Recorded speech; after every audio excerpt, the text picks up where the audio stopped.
Le golfe de Quarner, au nord de la mer Adriatique, possède une position privilégiée.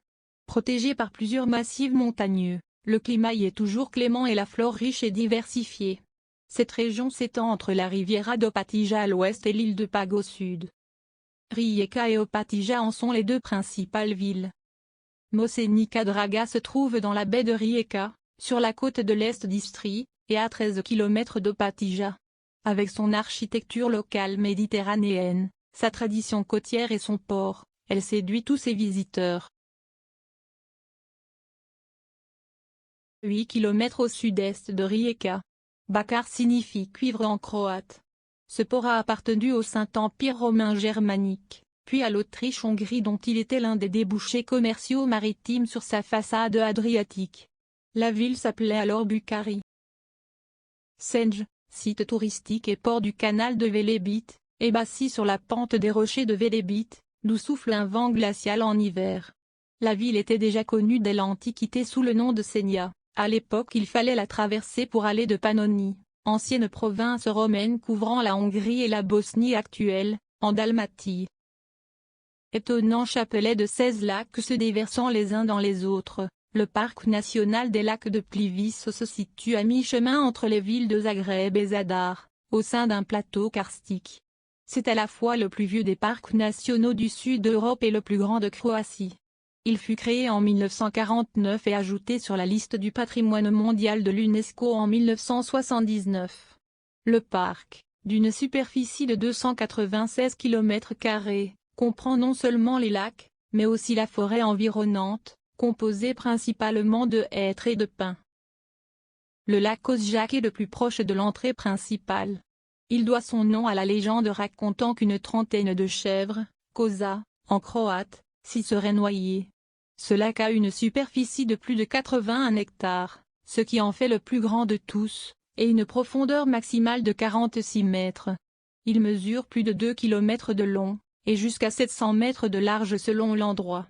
On le traverse sur des barques électriques.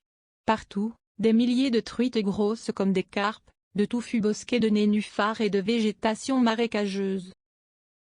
Les eaux, qui s'écoulent à travers les roches dolomitiques et calcaires, ont déposé au cours des millénaires des barrières de travertin, formant des barrages naturels qui sont à l'origine d'une série de lacs, de cavernes et de chutes d'eau de toute beauté. Ces processus géologiques se poursuivent de nos jours. Le parc accueille plus de 900 000 visiteurs à l'année. Un chemin en rondin de bois fait le tour du parc.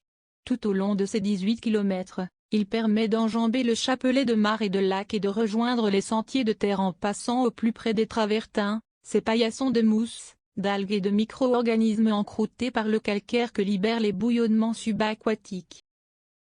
Les lacs inférieurs forment un canyon calcaire à travers un relief escarpé en aval du lac Kozjak. Le lac Milanovac est bordé d'un sentier, et les roches qui le surplombent sont pourvues de nombreuses cavités.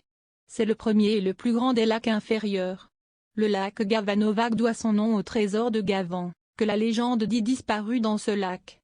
Près de son bord se trouve la grotte bleue, au niveau de l'eau, et plus haut, à flanc de canyon, la grotte Upliara à grotte supérieure. Le lac Kaludorovac doit son nom à Kaludorovo, un ermite qui vivait près de ses eaux et abrité par la roche. Les parois du canyon qui l'entourent sont des plus abruptes et mesurent près de 40 mètres de hauteur. Quelques roseaux poussent près de ses rives. Il est alimenté depuis le lac Gavanovac par les grandes cascades.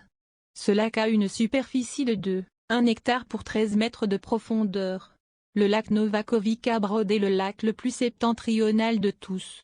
Il recueille en plus des eaux du lac Kaludorovac l'eau de la rivière Plitvica, longue de 4 km et qui afflue 76 mètres au-dessus du lac Novakovica Brod, en s'y déversant elle forme ainsi la plus haute des cascades croates.